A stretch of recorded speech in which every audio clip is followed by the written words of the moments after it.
مسجد الظاهر بيبرس في أليوب محافظة القليوبية.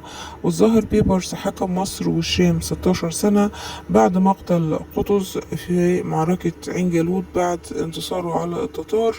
والظاهر بيبرس ليه آثار كتير، لكن تبقى منها 4 مساجد، واحد في حي الظاهر اللي منسوب على اسمه، واحد في شارع المعز، ومسجد في الشرقية، والمسجد اللي احنا فيه دلوقتي اللي هو في أليوب محافظة القليوبية.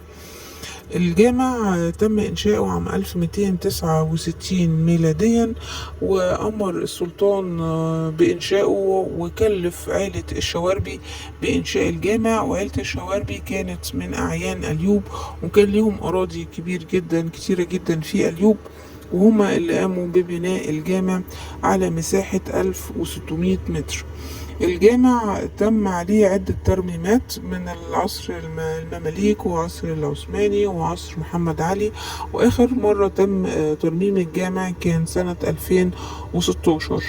الجامع موجود فيه بير، والبير ده ما زال لحد وقت قريب كان فيه مية، كان بيتم الوضوء والشرب منه بير اهو، ولكن حاليا هو جف، لكن متصور كده كنوع يعني يكون كأنه مزار. الجامع من بره جميل جدا، وشكله يشبه لحد كبير الجامع اللي موجود في حي الظاهر.